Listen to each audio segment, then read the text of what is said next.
Buenas tardes a todos los presentes. Agradecemos este evento tan especial a su organización, que es del Departamento de Ciencias Sociales de la Facultad de Derecho de la Universidad de Buenos Aires y del Máster en Cultura Jurídica de la Universidad de Girona.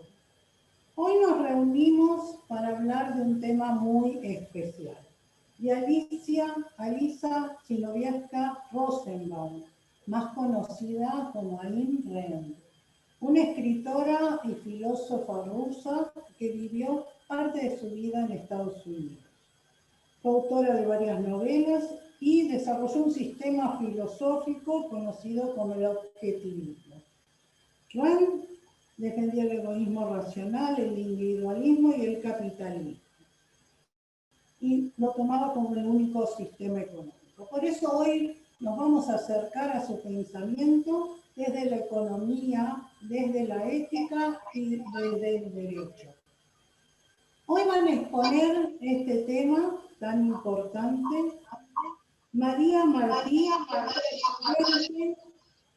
de Ayn Rand Center, Alejandro Argento, que es compañero nuestro del Departamento de la Facultad de Derecho en Análisis Económico y Financiero, y el doctor Ricardo Rabinovich Bergman, que es profesor de Historia del Derecho en la Facultad de Derecho de la Universidad de Buenos Aires, director del Departamento de Ciencias Sociales y director del Máster de Cultura Jurídica de la Universidad de Girona. Voy a dar paso entonces a la coordinadora de este evento, la doctora Carolina González Rodríguez. Carolina, por favor. Bueno, muchas gracias, Isabel. Bueno, buenas noches a todos. Muchísimas gracias por estar con nosotros esta noche y por su interés en este tema que es tan trascendente como para seguir avanzando en la comprensión de las ideas que son tan trascendentales para también la comprensión de nuestro campo del saber, que es el derecho. A mí me toca coordinar esta tarea por invitación del doctor Rabinovich y del doctor Argento, por lo que Isabel hizo la presentación de los participantes, de quienes van a ser los oradores de este evento, y a mí me resta contarles que en principio la música que estuvimos escuchando al inicio es la banda de sonido de la película The Fountainhead con Gary Cooper. Es una película basada precisamente en el libro de Ayn Rand, The Fountainhead, y bueno, está por supuesto en internet, lo podrán conseguir sin ningún problema, y contarles un poco sobre la logística de la organización. Nosotros nos vamos a comunicar por correo electrónico. Yo voy a estar recibiendo las preguntas o los comentarios que ustedes tengan.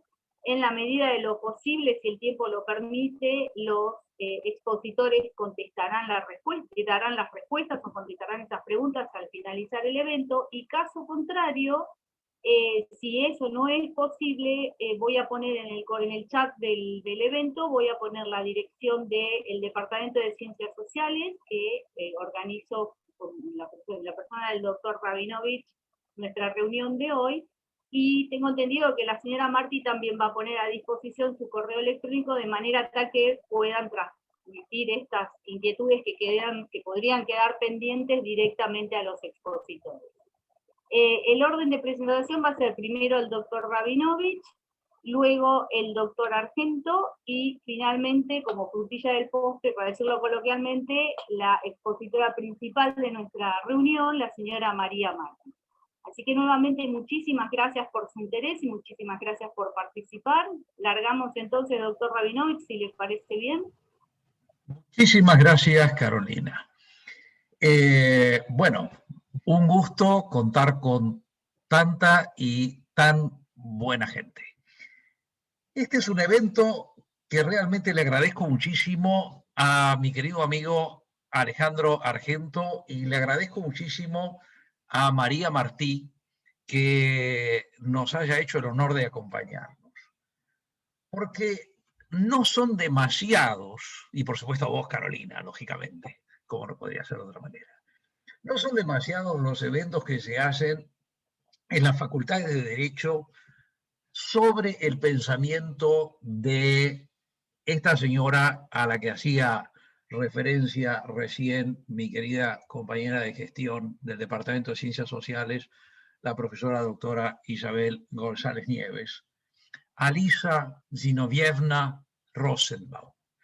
Ella es muy particular en dónde y en cómo nace y cuánto habrá incidido esto en su pensamiento, porque nace en un círculo extremadamente reducido que existía en el Imperio Ruso, que era el círculo de los judíos que tenían permiso de residir en las grandes capitales imperiales, en Moscú y sobre todo en la que en ese momento era la verdadera capital del imperio, que era San Petersburgo.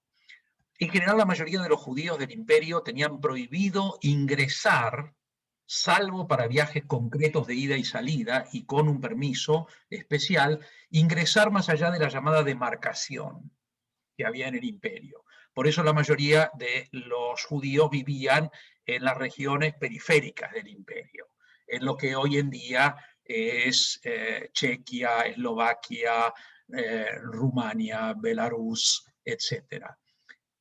En el caso particular de la que luego sería Ayn Rand, su padre, Zinoviev Zaharovich Rosenbaum, es un burgués con un negocio y tiene el permiso de residencia en San Petersburgo.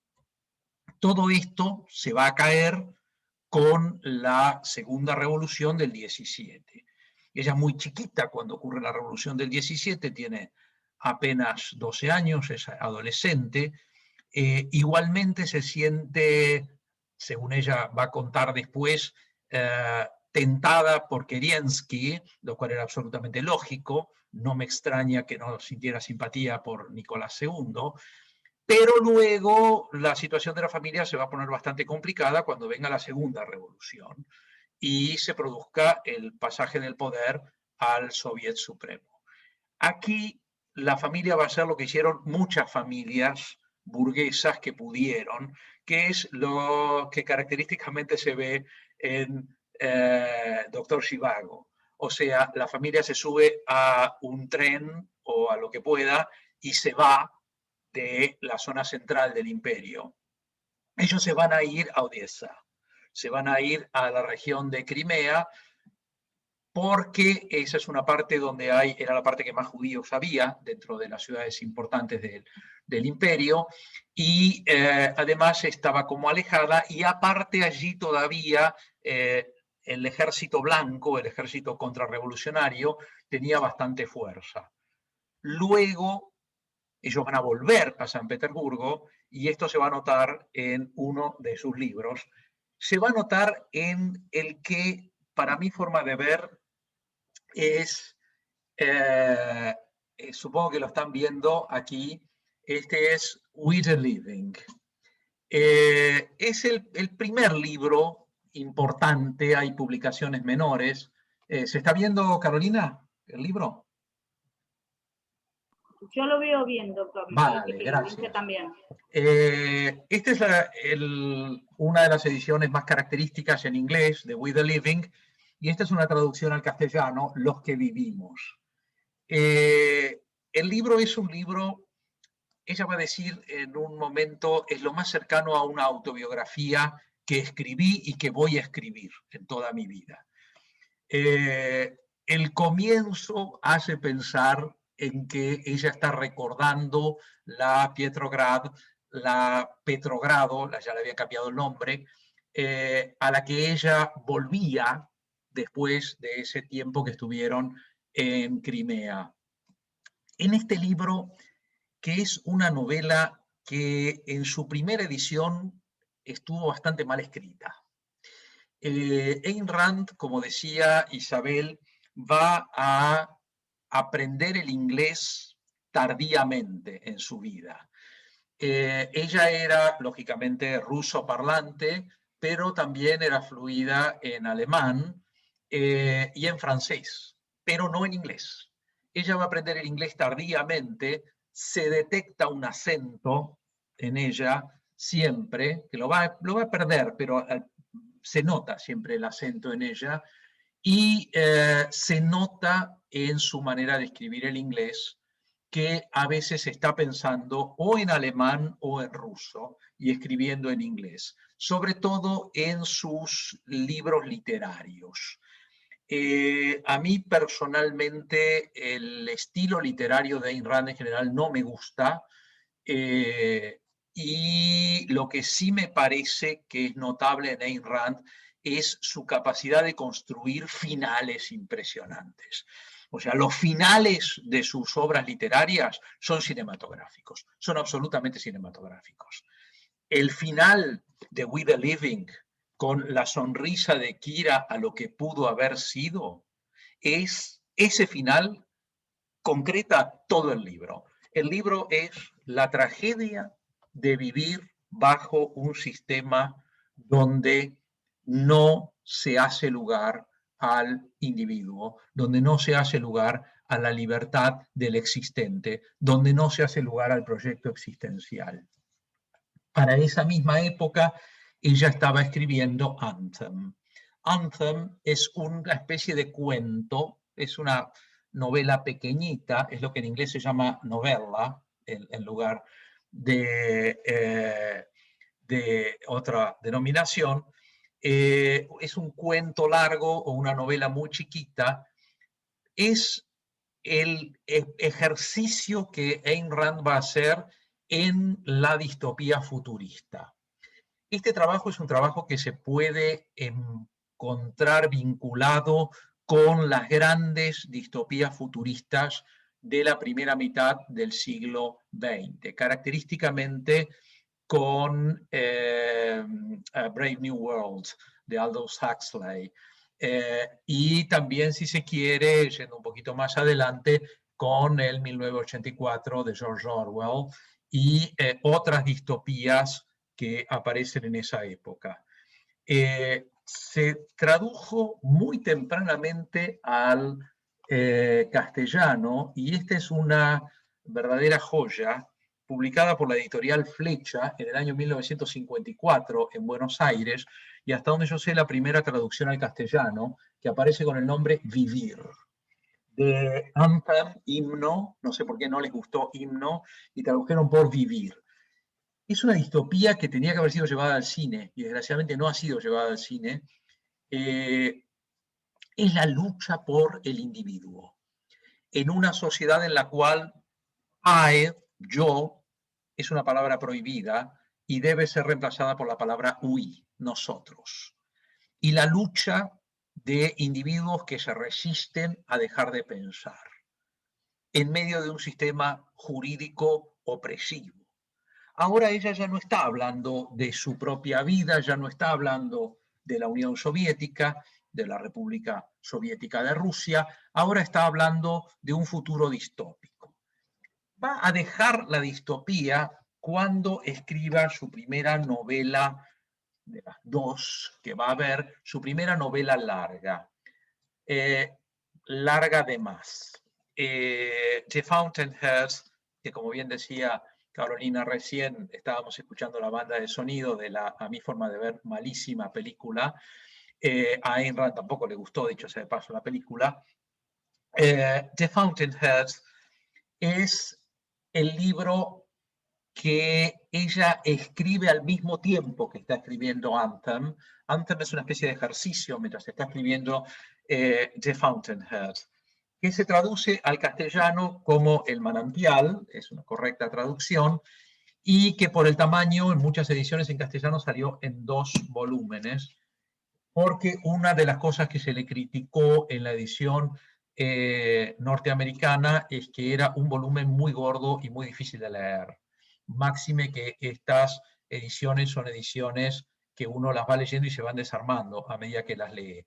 De hecho, esta es la segunda que compré porque la primera, cuando lo leí, fue quedando en el camino. Lo cierto es que aquí la idea gira alrededor de una sinonimia entre la arquitectura y la sociedad en general. El personaje Howard Roark es un arquitecto racionalista. El estilo racionalista está en auge en ese momento, es el estilo del Rockefeller Center, es el estilo que tiene en Buenos Aires la Facultad de Medicina, por ejemplo, el edificio Alas, una cantidad de edificios de los años 40, 50, tienen, y curiosamente, es el estilo preferido por la Unión Soviética. Esto es algo que Ayn Rand no lo ha verdaderamente encarado, pero es el estilo preferido por la Unión Soviética, el estilo de Howard Roark. El estilo que no se queda. Howard Roark dice, ¿para qué voy a poner columnas si las columnas no sirven hoy en día para sostener un edificio? Entonces son decorativas, entonces esto no tiene sentido. El edificio tiene que ser racional, cuadrado y demás. Bueno, quien haya estado en el ex mundo soviético sabe perfectamente que ese es el estilo de la arquitectura soviética. Yo estuve parando en Varsovia en un edificio soviético que era Howard Roarkiano absolutamente. Lo cierto es que a continuación de Fountainhead, que va a ser el primer gran éxito de Ayn Rand, va a venir Atlas Shrugged. Atlas Shrugged no lo hicieron en 2 tomos, en la edición en castellano, desgraciadamente. Es este mamotreto así de gordo, que quedó con La rebelión de Atlas. Traducción libre, ¿no? En realidad Atlas Shrugged es Atlas se sacude. Y evidentemente es muy interesante la idea de que Atlas se saque de encima el mundo que está cargando. En este libro, Ayn Rand, para mi forma de ver, desde el punto de vista literario, escribe un ladrillo, pero desde el punto de vista filosófico, es el libro en el cual ella vuelca realmente su pensamiento, fundamentalmente en el interminable discurso de John Galt, que se transmite por cadena, por así decirlo, en términos argentinos, de radio, y que es el discurso en el cual el pensamiento de Ayn Rand aparece. El libro encontró bastantes críticas desde el punto de vista literario, lo cual era de esperarse, y en cambio generó un interés renovado por el pensamiento que llevó a que Ayn Rand tomara 2 decisiones que me parecen muy interesantes. La primera, dejar de escribir literatura. Felicito a Ayn Rand por dejar de escribir literatura. Y la segunda, pasar a la época de sus obras verdaderamente de fondo, o sea, sus ensayos filosóficos, sus libros filosóficos. O sea, empezó a escribir filosofía con forma de filosofía. En general, los libros reúnen artículos, a veces más o menos vinculados unos con otros, pero no sé hasta qué punto es bueno empezar por esto último. Eso calculo que María lo sabe muchísimo mejor, como seguramente todo lo demás que tiene que ver con Ayn Rand. Yo creo que son imperdibles los trabajos que ella escribe después. Como pueden observar, me gusta Ayn Rand porque todos estos libros los he leído. Están en mi biblioteca y los he leído. Están en castellano también porque compré los ejemplares en castellano porque a mi querida compañera le gusta más leer en castellano que en inglés, entonces los compramos para ella. Yo creo que Ayn Rand hay que leerla en inglés, aunque a veces me ha hecho notar, Esther, que el traductor al castellano algunas cosas las ha mejorado, lo cual también es posible. En fin, quise hacer esta presentación porque no tengo ni me siento con entidad como para hablar de Ayn Rand con la sabiduría con que lo va a hacer María Martí, ni con la profundidad y los conocimientos que tendrá Alejandro Argento. Me he limitado pues a presentarles a una amiga con la que no estoy de acuerdo en varias cosas. Me hubiera gustado conversar conversar con ella alguna vez, aunque tenía al parecer un carácter bastante difícil, pero me hubiera gustado conversar con ella la escena de la violación de Dominique por Howard Rourke en The Fountainhead. Es algo que no le puedo perdonar así de fácil, como en general no se lo han podido perdonar las feministas del mundo, incluso sus seguidoras en muchos casos. Y cierro, porque ya llegué a mis 15 minutos, cierro con una cosa que no sé cuánta gente sabe, pero tengo algo en común con Ayn Rand. Los dos somos, ella era, yo soy fanáticos de Star Trek, con la particularidad de que Gene Roddenberry, además, que como ustedes saben era el creador de Viaje a las Estrellas de Star Trek, además Gene Roddenberry era un ávido lector de Ayn Rand. Y les voy a contar algo que no sé si todos saben. En la primera Star Trek, en la del año 66 al año 69, yo no sé si María sabrá esto, aparece una yeoman, una paje, se dice en la traducción, en el Enterprise, que se llama Janice Rand. Y es un homenaje de Gene Roddenberry a Ayn Rand. Y luego, ya fallecido Roddenberry, deja unos papeles que va a llevar adelante su viuda, Majel Barrett, en la serie canadiense Andromeda Ascendant. Y en la serie canadiense Andromeda Ascendant hay una especie de posthumanos que se llaman nietzscheanos, que viven en un planeta cuya capital se llama Ayn Rand. No sé si sabían esto, pero me parece interesante. Muchísimas gracias por la paciencia y vamos a escuchar a los que verdaderamente saben. Bueno, muchísimas gracias a usted, doctor, por su presentación magistral como siempre. Ahora le damos entonces la palabra al doctor Alejandro Argento. Alejandro.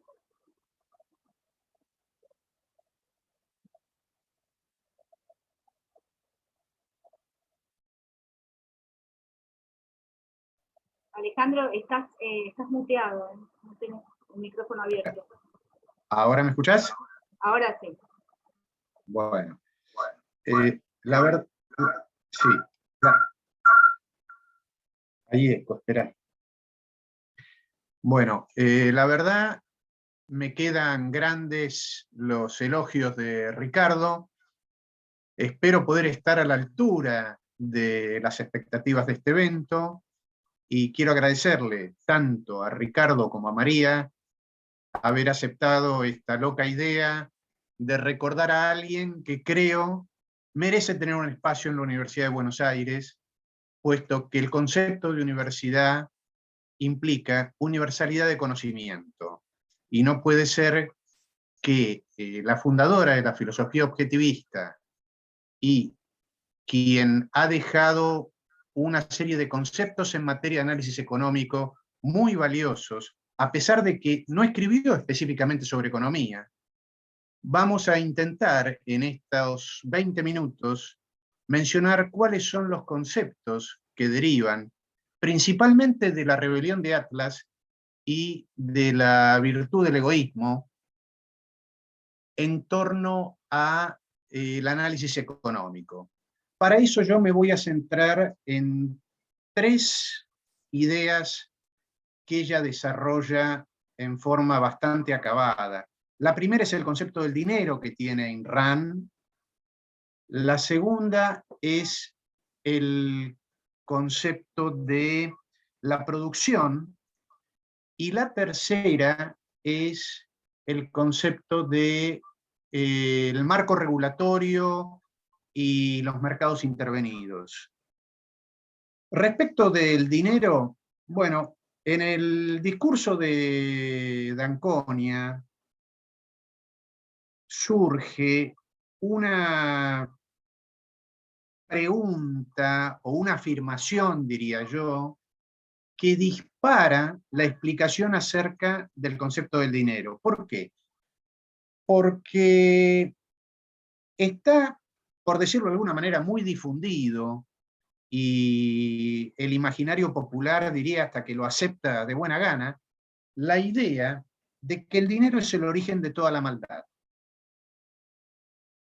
y una muestra de esto es una coproducción argentina-uruguaya, El Cambista, arranca con esa afirmación. Bueno, ¿qué es lo que se plantea Francisco d'Anconia en su discurso para definir el concepto de dinero? Bueno, Rand se pregunta, ¿cuál es el origen del dinero? Y lo define definiéndolo como un instrumento de cambio, no pudiendo existir si no existen bienes y personas que produzcan esos bienes. Entonces, definiéndolo de esta manera, le quita la carga valorativa fuerte que tiene el concepto que mencionamos antes, como que el dinero es la fuente de todos los males. ¿Sí? En este sentido, el dinero no depende, según las palabras de Rand, ni de los mendigos que lo claman, ni de quienes lo quitan con violencia de parte de quienes se lo ganaron honestamente. Así, el dinero es la retribución por el esfuerzo, y solo cualquier persona con el convencimiento que lo va a cambiar por el producto del esfuerzo de otro, va a querer deshacerse de ese dinero en el pensamiento randiano. Así es que no depende el valor del dinero ni de los saqueadores, ni de quienes lo reclaman con violencia, en palabras de Rand. Asimismo, afirma que el dinero se basa en el axioma que cada hombre es dueño de su mente y de su esfuerzo. Y aquí es donde empieza la vinculación con la virtud del egoísmo.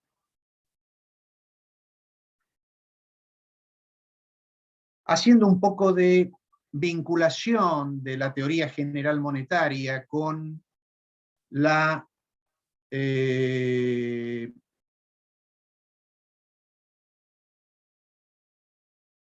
teoría randiana, lo que podemos decir es que el papel moneda no reconoce su valor en la decisión política de quien lo aprueba como moneda de curso legal,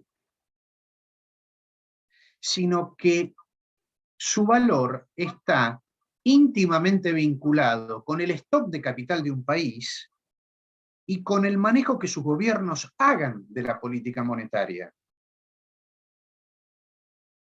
Esta afirmación no es más que la consecuencia de lo que se denomina el teorema de la regresión monetaria, que cuando hace mención a la razón del valor de la moneda, no la busca en la ley que aprobó el curso forzoso de esa moneda, sino que lo busca en el momento inicial de la primera moneda existente. ¿Y eso a qué nos lleva? Nos lleva a que la primera moneda existente, o la que podemos tener recuerdo, según la historia monetaria, nos lleva al trueque o a la sal. En ambos casos, lo relevante de lo que se utilizaba como moneda no era más que lo que se denomina el uso no monetario del bien. La sal valía por sí misma, porque servía para conservar los alimentos. El trueque se realiza en la medida que comprador y vendedor estén interesados en el bien que el otro le ofrece. ¿Por qué? Por el valor que ese bien tiene. No porque un gobierno diga, esta es la moneda que tienen que aceptar. Ahí está el pensamiento randiano del dinero. Tenemos que tener en cuenta también que la moneda tal cual nosotros hoy la conocemos, con las dos notas que la caracterizan, el curso forzoso y el monopolio de acuñación, no es una creación ab initio de la moneda, sino que esto viene recién a partir de 1922 con la Conferencia de Génova, con la abolición del patrón oro y la creación de lo que se denominó el patrón cambio oro. Ese patrón cambio oro que introdujo en el sistema monetario la posibilidad de respaldar la moneda de curso legal con títulos que no representaban oro de por sí, sino que lo que acreditaban era que otro país le había enviado a ese segundo país esos títulos para que pudiera fondear sus reservas y poder emitir más billetes, pero no por mayor cantidad de stock de oro en las reservas. Así, el dinero se crea por el esfuerzo de cada hombre honrado, de cada uno, hasta el límite de su capacidad. Y ese hombre honrado es el que sabe que no puede consumir más de lo que produce. Fíjense este pensamiento en Rand, ¿no? Es decir, no está pensando en el dinero vinculado a lo que hoy podríamos denominar en forma peyorativa el uso especulativo del dinero, sino que está pensando en el dinero fruto del esfuerzo de cada uno. Así, para Rand, el concepto del dinero se asocia con el producto de la virtud, pero per se no otorga virtud, no redime los vicios, no le otorga al hombre lo que él no merece, ni material ni espiritualmente. Lo relevante es el esfuerzo del hombre honesto para que ese dinero ayude a construir la virtud, pero no otorga por sí la virtud. El otro tema que para mí es relevante en la rebelión de Atlas para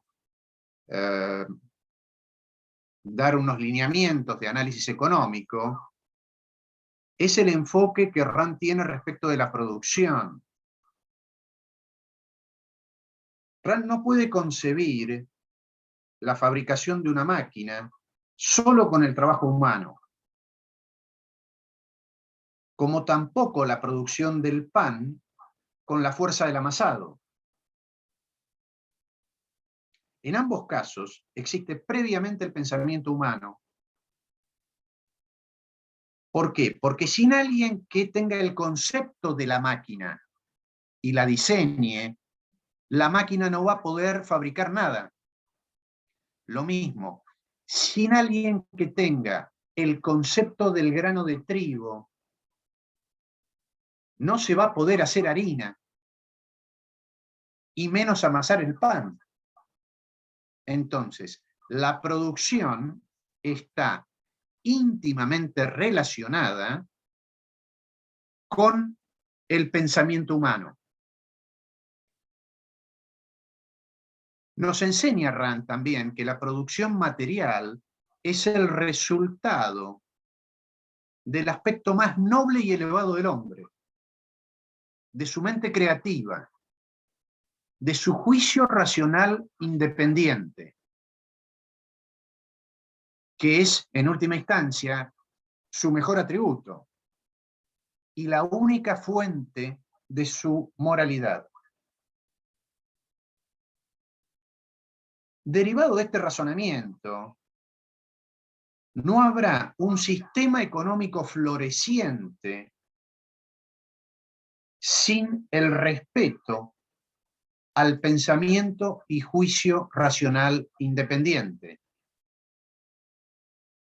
No es casual que las economías que se encuentran más demoradas en su crecimiento, más estancadas y con bajo stock de capital, como salarios reales, decrecientes, con poder adquisitivo que cada vez es menor, estén asociados a sistemas donde el respeto al pensamiento y al juicio racional independiente está seriamente comprometido. La producción material para Rand es el resultado de la mayor calidad y actividad espiritual. Rand entiende a la productividad como una virtud que consiste en el reconocimiento de que el trabajo productivo es mediante el cual la mente del hombre puede sustentar su vida y que lo diferencia de los animales porque estos deben ajustarse al entorno, mientras que el individuo puede modificar el entorno.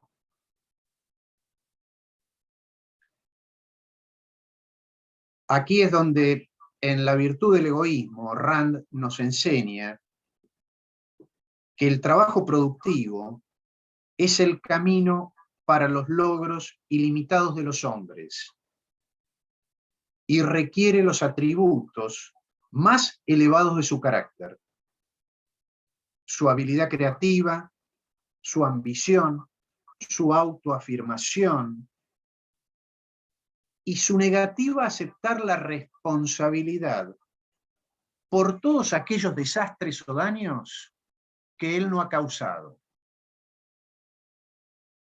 Y en este punto está, si se quiere, el aspecto central de la crítica randiana a la solidaridad. Yo no tengo que aceptar la responsabilidad por un desastre que no causé. Mientras cualquier idea racional original, incluyendo la producción,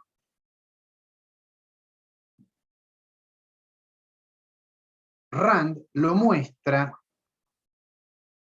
como perteneciente a la esfera de la actividad humana, como un acto de creación.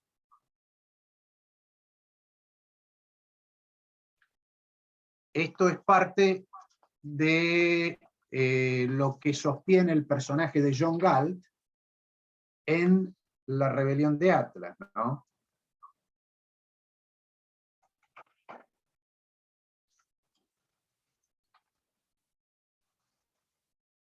Me quedan 4 minutos nomás. Voy a tratar de ser breve para dejarla a María con su exposición. Voy a hacer una mención muy rápida al marco institucional nomás y a las regulaciones. El marco institucional resulta indispensable para definir si una sociedad puede crecer o está condenada, o si dicho marco genera instituciones sólidas y prestigiosas, la sociedad será próspera. O por el contrario, si el marco institucional no es sólido ni prestigioso y solo responde a intereses sectoriales, la mano de obra, la demanda de mano de obra cae y los salarios en términos reales también disminuyen, cayendo también la calidad de vida de la gente. En cuanto a las regulaciones, voy a leer un párrafo del discurso de Francisco d'Anconia, que creo que es lo más conocido de Ayn Rand, pero condensa el pensamiento concepto del marco institucional y de las consecuencias de un marco institucional no adecuado. Cuando adviertas que para producir deberás obtener autorización de quienes no producen nada, cuando compruebes que el dinero fluye hacia quienes no trafican bienes, sino favores, cuando percibas que muchos ricos, por el soborno y por influencias, más que por el trabajo y leyes, no te protegen contra ellos, sino que por el contrario, son ellos los que están protegidos contra ti. Cuando repares que la corrupción es recompensada y la honradez se convierte en un autosacrificio, entonces podrás afirmar, sin temor a equivocarte, que tu sociedad está condenada. Estas palabras se escribieron hace 70 años. Cualquier parecido con la realidad actual es una pura casualidad. Bueno, María. Bueno, muchísimas gracias, Alejandro. Ahora sí, con nosotros la señora María Martí. Ella es, les recordamos, presidente del Ayn Rand Center de Latinoamérica, así que María, muchísimas gracias. El piso es tuyo. Muchas gracias, Carolina, gracias, Ricardo, gracias, Alejandro, por haberme invitado a este evento. La verdad que para mí es un placer y como una meta lograda poder tener la posibilidad de hablar sobre Ayn Rand en la Universidad de Buenos Aires.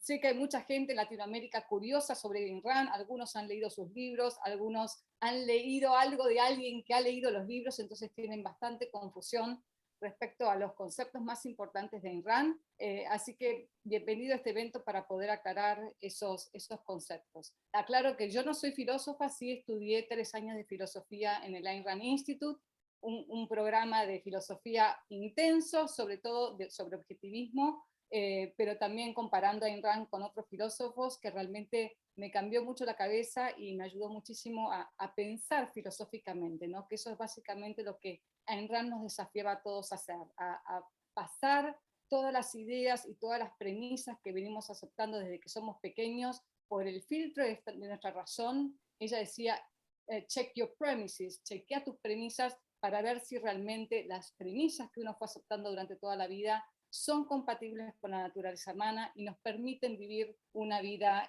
floreciente como seres humanos. Yo me voy a concentrar un poquito más en la parte de la ética de Ayn Rand, porque considero que tanto en la epistemología, que sería la segunda rama de la filosofía, está la metafísica, la epistemología, y en la ética es donde ella generó realmente un impacto más importante. Al final, espero poder hacer tiempo para poder hacer preguntas y respuestas. Ricardo, quiero responderte el tema de la violación, porque soy una mujer, no soy feminista exactamente, pero me gustaría poder explicar esa parte. Y bueno, otros temas o dudas que puedan tener, no es que conozco absolutamente todos los detalles de la filosofía de Ayn Rand, pero la vengo estudiando desde que tengo 16 años, mucho tiempo atrás, y la verdad que Ricardo me preguntaba antes si coincidía con ella en todo, y yo le contesté, en sus principios filosóficos podría decir que sí, que coincido en todo, quizás no en algunas cosas que haya dicho en particular que no se basan en sus principios, pero sí, no, me considero una objetivista. Ella no le gustaba el nombre randiana porque decía que no era una cuestión de seguirla a ella, digamos, como persona, sino de aceptar sus ideas a través de la propia razón. Me voy a permitir, yo preparé un PowerPoint porque a veces me parece que las ideas se van quedando mejor grabadas cuando uno ve algunas imágenes, así que voy a compartir un PowerPoint y ustedes me dirán si se ve bien. Vamos a ponerlo en modo... ¿Se ve ok? Perfecto. Se ve perfecto. Perfecto. Bueno, ¿por qué me parece importante hablar de la ética? Porque en realidad lo que sostenía es, creo que todos los que estamos acá, por lo que comentó Alejandro, lo que comentó Ricardo, Estamos también un poco preocupados por lo que está sucediendo en Latinoamérica, por el tipo, digamos, de intervención tan estatista que estamos teniendo, digamos, reconocemos que lo que está ocurriendo en Venezuela, lo que está ocurriendo ahora en Chile, y realmente queremos cambiar nuestros sistemas, queremos generar sistemas que nos permitan vivir mejor, que nos permitan vivir más libres, que nos permitan generar riqueza, que nos permitan justamente vivir más acorde a la naturaleza humana. Y lo que vemos es, lo que decía Enran es, la política y la economía no dejan de ser consecuencias de los conceptos filosóficos que la mayoría de una sociedad abraza. Y lo que decía justamente que lo más importante en este sentido es la ética.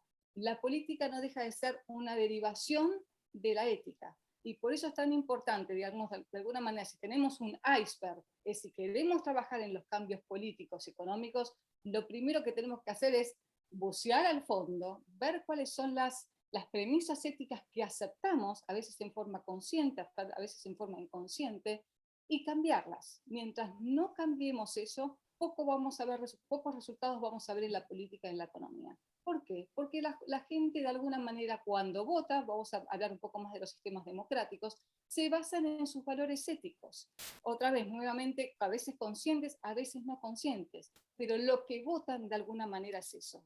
Entonces, cuando tenemos tanta gente que vota, por ejemplo, por planes sociales, que votan por restricciones al comercio, que votan por altos impuestos, que votan por una educación para todos exactamente igual, lo que nos tenemos que preguntar es qué premisas filosóficas y éticas tuvimos que aceptar para que tanta gente vote un poco por esto. Entonces, voy a contarles un poco de cuál es la base de la ética de Ayn Rand. Obviamente esto da para mucho más que 20 minutos o media hora, pero por lo menos para que tengan una introducción a la ética de Ayn Rand y después todo interés que tengan en ella, se pueden contactar conmigo, con el Ayn Rand Center Latinoamérica y participar de otros cursos y actividades que hacemos. Básicamente me voy a basar en un ensayo en donde ella explica muy bien su ética objetivista, que es el segundo ensayo, si no me equivoco, o el primer ensayo de su libro La virtud del egoísmo. Un libro que ya por su título generó mucho ruido, porque para todos nosotros el egoísmo no es una virtud, sino que es todo lo contrario. Así que es un tema que si surgen las preguntas también me gustaría aclarar cuál es justamente el concepto de egoísmo al que se refiere Ayn Rand.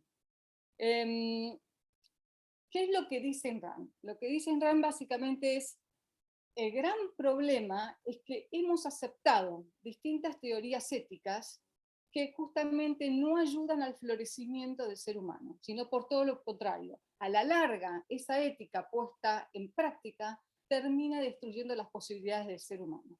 Y ella se refería, en contraposición a su ética objetivista, a tres éticas fundamentales, que eran la ética mística, la teoría ética mística, la teoría ética social y la teoría ética subjetivista. A grandes rasgos, ¿a qué se refería ella con esto? A ver si puedo pasar el PowerPoint, acá está. Acá nos vamos a hablar si a favor o en contra de la religión. Obviamente Ayn Rand era una filósofa atea, pero básicamente ella lo que decía que lo que no era correcto es basar, por ejemplo, toda la teoría ética en la existencia de un Dios, porque de alguna manera también, para aquellas personas que no crean en un Dios, de alguna manera se quedan sin justamente se quedan sin base ética para saber justamente cómo actuar como ser humano. Entonces ella estaba en contra de la teoría mística, que decía que la norma de valoración es dictada por Dios, es decir, que todo lo bueno o malo es todo aquello que de alguna manera Dios, o a través de sus seguidores, nos explican que es bueno y malo. Y también está en contra de la idea la idea de decir los derechos, los seres humanos tenemos derechos porque han sido dados por Dios. Eso dice de alguna manera que deja, al no tener necesariamente evidencia de que existe un Dios, deja al ser humano como al vaivén. Si ahora no hay un Dios, un poco lo que decía Nietzsche, bueno, todo está permitido. Entonces ella no está de acuerdo con esa teoría. La segunda teoría con la que no está de acuerdo es con la teoría, a ver, creo que me salté una, perdón. Vamos, perdón. Estoy con un dedo veloz, me parece hoy. La teoría social, que es un poco, digamos, reemplazar a Dios por lo que dice la sociedad. Lo bueno y lo malo es todo aquello que la sociedad dice que es bueno y que es malo. Y los derechos son dados por la sociedad, son un regalo que les ofrece a los seres humanos Y obviamente acá uno depende mucho de quién es el político de turno, ¿no? Porque una cosa muy diferente es tenerlo a, no sé, un John Adams, estoy pensando en algunos de los padres fundadores que tampoco han sido perfectos en este sentido, o tenerlo a un Fidel Castro que decide haber completamente colectivista, no a favor de los derechos individuales, entonces estamos como en manos de la decisión del político de turno. Y la otra es la teoría subjetivista, ¿no? Que es la norma de la valoración es dictada por los deseos independientemente de lo que nos dice la realidad.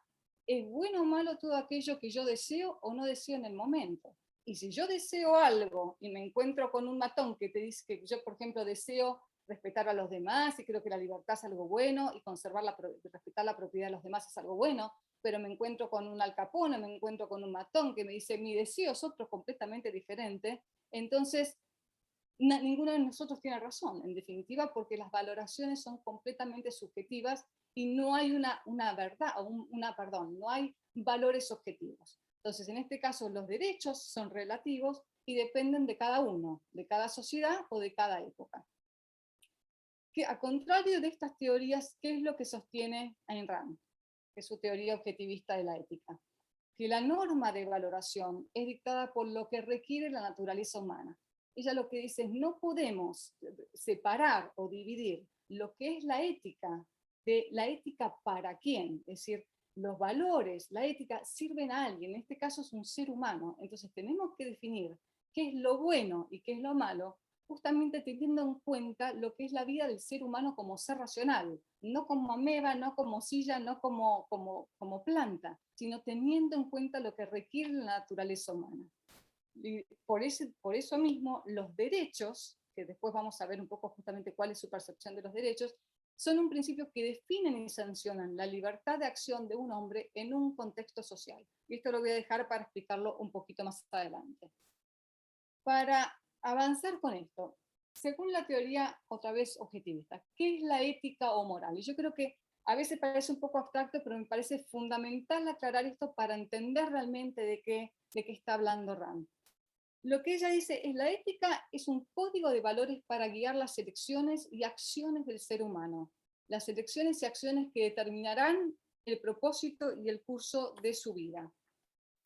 Un código de valores es algo así como una especie de GPS, que te dice al conductor, en este caso el conductor es el ser humano que quiere lograr cosas en su vida, básicamente lo que te dice es, si querés alcanzar esta meta, estos son los caminos posibles para alcanzarla. A veces no son uno, son varios caminos.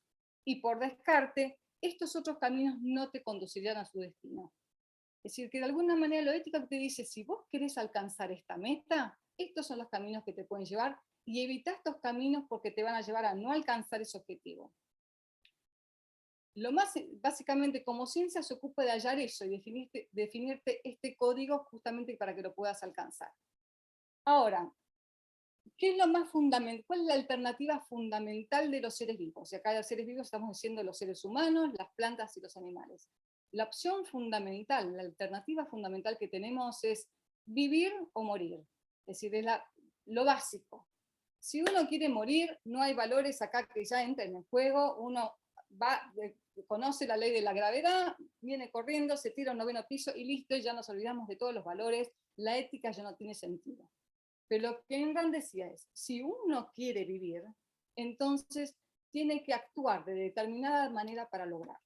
Y ella pone el ejemplo, obviamente todo ser vivo, como las plantas, como un animal, como el ser humano, quieren vivir, pero la gran diferencia es que no todos podemos vivir de la misma manera. Un ser humano no puede hacer las cosas que usa una planta, como echar raíces, tomar agua de la tierra y mirar al sol para sobrevivir. Tampoco somos un león, que vemos una cebra, automáticamente tenemos hambre, la correteamos, nos las comemos y sobrevivimos por un par de días más.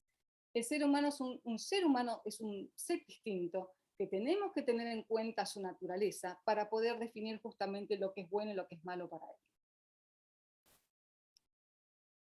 El concepto de vida justamente es lo que hace posible el concepto de valor. Bueno o malo está completamente relacionado con la idea de un ser viviente. Si pensamos en un robot completamente indestructible, en el cual le cortamos un brazo, le amputamos las piernas, digamos, pero digamos, no le cambia porque sigue viviendo, digamos, no hay nada que pueda ser bueno o malo para él, porque nada lo puede destruir. En cambio, para el ser humano, que estamos permanentemente, digamos, en peligro de extinción, porque cruzamos la calle y nos pueden pisar, porque comemos algo que nos hace mal y nos podemos morir, porque nos confundimos el agua con cicuta y nos fuimos para el otro lado, permanentemente tenemos que estar valorando qué cosa es bueno y qué cosa es malo para mí. Otro punto que es fundamental para la ética objetivista es que somos individuos, es decir, metafísicamente somos individuos. Podemos vivir en una sociedad, pero si observamos nuestra propia naturaleza, tenemos un cuerpo, tenemos una propia mente, y de la misma manera que yo no puedo digerir la comida por Ricardo, ni Ricardo puede digerirla por mí, yo no puedo pensar por Ricardo, ni Ricardo puede pensar por mí. Hay acciones que son, digamos, son absolutamente inherentes al ser humano, y el único que lo puede hacer es cada uno de nosotros, cada individuo. No existe tal cosa como una mente colectiva o un cuerpo colectivo que nos diga qué hacer, o que nos diga cómo actuar, o que nos diga cómo movernos.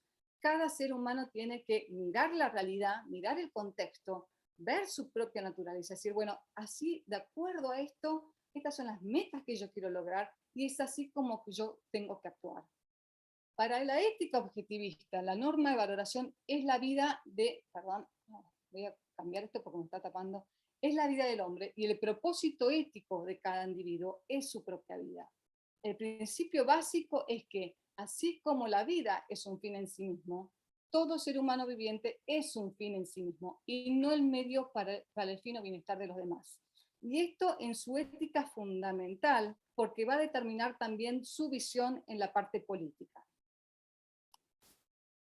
Ahora, la pregunta es, muy bien, sabemos que el ser humano tiene que actuar, estamos analizando sus características, pero la pregunta es cómo debe actuar un ser humano. Digamos, ¿qué nos tiene que decir este código de ética? ¿Cómo sabemos qué cosas son buenas y qué cosas son malas? Como contamos antes, no tenemos un código de supervivencia automático ni un conjunto de valores automáticos como por ejemplo tiene un animal. Otra vez, el león ve una cebra, sabe que necesita alimentarse, sabe que la tiene que corretear y listo. Pero nosotros tenemos que descubrir qué cosas son buenas o son malas. Por eso vemos los chiquitos de 4 años que meten los dedos en el enchufe, o por ahí nos comemos un hongo venenoso. Es decir, tenemos que aprender a distinguir lo que realmente es bueno o malo. No viene inherente en nosotros.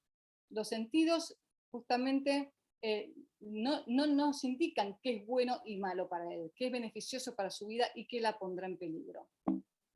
Entonces, al mismo tiempo, y esto es fundamental, no está exceptuado de las leyes de la realidad. Es un organismo específico, con una naturaleza específica, que requiere justamente acciones específicas para mantenerse con vida. Ahora entonces, ¿qué acciones requiere su naturaleza? Y acá es un poco lo que comentaba Alejandro recién, ¿no? Si analizamos al ser humano, es una de las acciones fundamentales que tiene que realizar es usar su razón. Para el hombre la razón es un medio básico de supervivencia. Nosotros agarramos, abrimos la cabeza, dejamos nuestra mente en una cajita, en una mesa de luz, y nos damos cuenta que ya no tenemos posibilidad de ni conocer la realidad, ni de saber cómo actuar. El hombre, al no tener un código automático de supervivencia, necesita usar la razón. Eso es lo más importante que sabemos de él. Todos los productos que hoy hacen que nuestra vida sea mejor, con mayor calidad, que tengamos la tecnología alrededor que tenemos, es producto de alguien que se puso a pensar, de alguien que usó la razón. No tenemos el conocimiento automático de cómo plantar papas, ni de cómo plantar fruta, ni cómo hacer una computadora, ni cómo generar internet, mucho menos armar un helicóptero, hasta los martillos, hasta cómo prender fuego. Es algo que el ser humano necesita usar su razón justamente para producir las cosas que necesita para su vida. Todo lo que el hombre necesita tiene que ser descubierto por su mente y producido por su esfuerzo. Y acá hay una frase de Ayn Rand sobre el tema de la producción. Producir es aplicar la razón al problema de la supervivencia. Fíjense que une justamente el tema, necesitamos usar la razón para poder sobrevivir. Si algunos hombres deciden no pensar, ellos pueden sobrevivir solamente imitando y repitiendo una rutina de trabajo descubierta por otros. Es decir, aunque algunos decidan quiero pasarme el panza al sol y no hacer nada, depende de que alguien más haya decidido pensar y producir para poder sobrevivir. Ahora, esto empieza a ser como un puente de la ética a la parte política, ¿no? Entonces nosotros nos preguntamos, para poder actuar, para poder pensar, ¿qué es lo que necesita el ser humano? Fundamentalmente libertad. Y acá no nos referimos a la libertad que mucha gente habla, la libertad de no tener en cuenta nuestra naturaleza. No tenemos la libertad de volar. Eso no significa libertad en los términos de Ayn Rand, justamente porque está de alguna manera no teniendo en cuenta lo que es la naturaleza del ser humano. Ella se refiere a libertad como no coacción, es decir, la libertad que tiene el hombre para actuar de acuerdo a su propio criterio, para poder razonar, para poder producir. Si a uno lo atan de manos sin pies, como está este hombre, por mucha razón también, por mucho pensamiento y por muchas cosas buenas que se imaginen, si no puede actuar libremente, poco va a poder subsistir. Y para pensar lo mismo, para pensar uno tiene que sopesar la realidad, tiene que tener en cuenta la propia naturaleza, tiene que analizar un montón de cosas. Pensar no es fácil, seguir las leyes y la lógica no es fácil. No somos omniscientes, estamos siempre con digamos, el riesgo de equivocarnos, pero mucho menos vamos a poder hacer ese proceso si alguien nos está apuntando a la cabeza. En ese sentido se refiere a la coacción, alguien que nos obliga a pensar de determinada manera o actuar de determinada manera. Estas frases son de Ayn Rand: la supervivencia del hombre requiere de que aquellos que piensan sean libres de la interferencia de quienes no lo hacen. Una mente racional no funciona bajo compulsión ni bajo órdenes. Una pistola no es un argumento. Y el otro punto al que se refiere como a la vida, como al valor fundamental. Queremos vivir y para vivir necesitamos llevar a cabo determinadas acciones. A la libertad como precondición fundamental justamente para que podamos actuar como seres humanos, para que podamos razonar, para que podamos producir. Pero fundamentalmente también ella habla del concepto de propiedad, porque lo que dice es, si como seres humanos pensamos, vemos cómo tenemos que producir las papas, pero al final de una rutina de 24 horas de trabajo logro cosechar las papas, y viene mi vecino y me dice, bueno, tenés derecho de propiedad, y me saca mis papas, de alguna manera lo que dice es, si un hombre no puede disponer del producto de su esfuerzo, no puede disponer de su esfuerzo. Y si no puede disponer de su esfuerzo, en el fondo no puede disponer de su vida. La propiedad no es un concepto inventado porque sí, justamente una necesidad que tiene el hombre de poder conservar el producto de su propio trabajo para poder consumirlo. Si no tienes derecho de propiedad, de alguna manera significa que no tienes derecho a tu propia vida.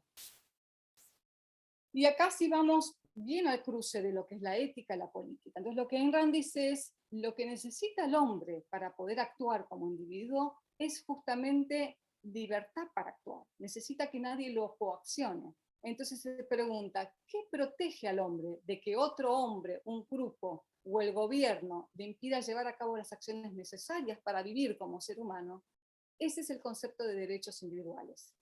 Que el principio social básico de la ética objetivista es todo ser humano viviente es un fin en sí mismo y no el medio para el fin o bienestar de los demás. Los demás no tienen derecho a pasar esa barrera de mi libertad y de mi propiedad. Yo soy un fin en sí mismo, el otro es un fin de sí mismo, y así como yo no puedo violar esos derechos, él no puede violar mis derechos. Y el principio político básico de la ética objetivista es ningún hombre tiene el derecho a iniciar el uso de la fuerza contra los demás. Y acá la palabra fundamental es iniciar, porque obviamente si alguien inicia la fuerza contra mí, yo tengo todo el derecho de defenderme. Si el ser humano debe pensar, esto es un poco como la conclusión de este tema, ¿no? Si el ser humano debe pensar, debe actuar, debe producir, debe elegir sus acciones por sí mismo para poder vivir como ser humano, entonces debe ser libre de la interferencia de otros hombres. Y justamente este concepto de derechos individuales es el puente entre la ética y la política. Si queremos actuar, si queremos producir, si queremos buscar perseguir nuestros propios proyectos, buscar nuestra propia felicidad, necesitamos tener la seguridad de que nadie va a violar esos derechos.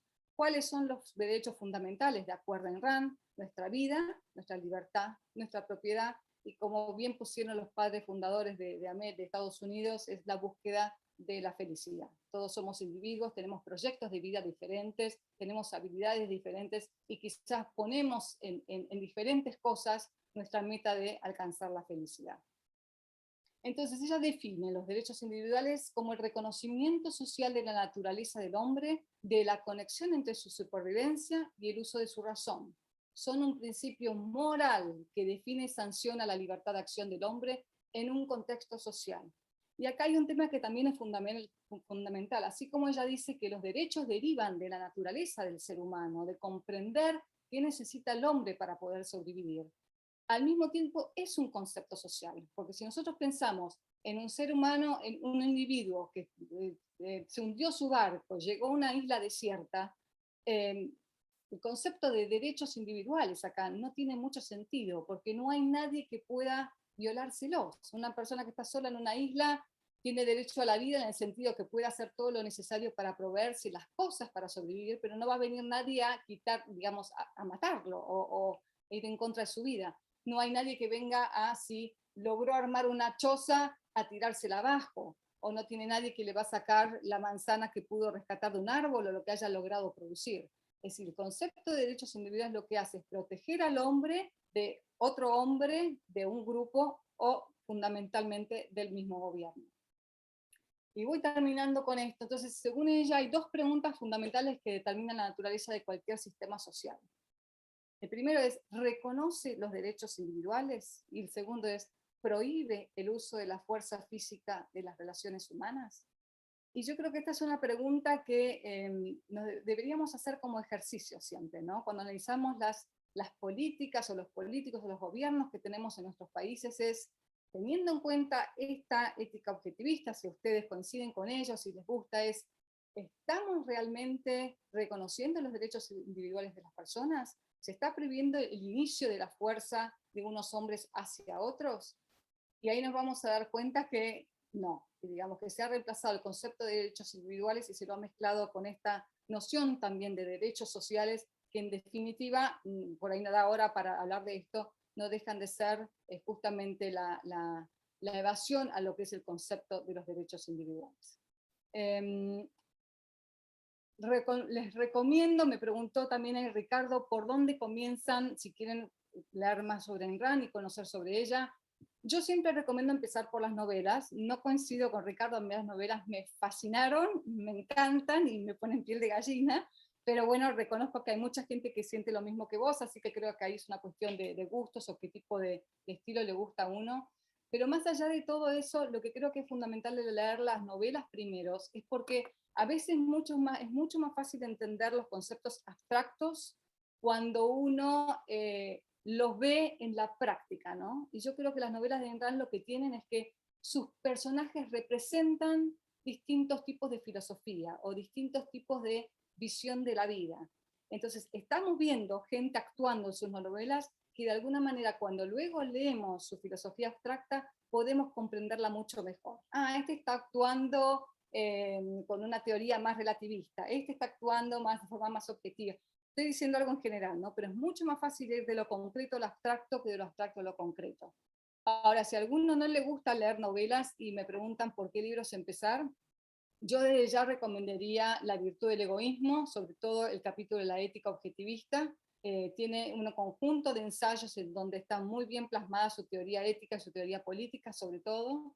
Filosofía, ¿quién la necesita? Porque ahí comprendemos la importancia de la filosofía y aunque pensemos que es algo completamente abstracto, unos locos en una torre de cristal, vemos la influencia que tiene en nuestras vidas, incluso aún cuando nosotros no lo sepamos. Entonces, el primer capítulo sobre todo el libro que se llama Filosofía, ¿quién la necesita? Para mí es una maravilla. Y justamente La virtud del egoísmo también les recomiendo, si están interesados en el tema de los derechos y los derechos individuales, hay dos capítulos que hablan más en detalle de esto, que son los derechos del hombre y derechos colectivizados. Los que se quieran contactar conmigo, en las redes sociales estoy como María Martí 16, pero pueden escribirme al info@ainranlatam.org con todas las preguntas que tengan, y si quieren incluir en las actividades, organizamos webinarios, charlas, de todo sobre Ayn Rand, así que pueden sumarse. Creo que he cubierto mi tiempo, no sé si me pasé o no, pero voy a dejar de compartir y vuelvo a sus manos. Gracias. Muchísimas gracias, María. Un aplauso que se escucha hasta acá, virtual por supuesto, pero un aplauso muy grande. Muchísimas gracias.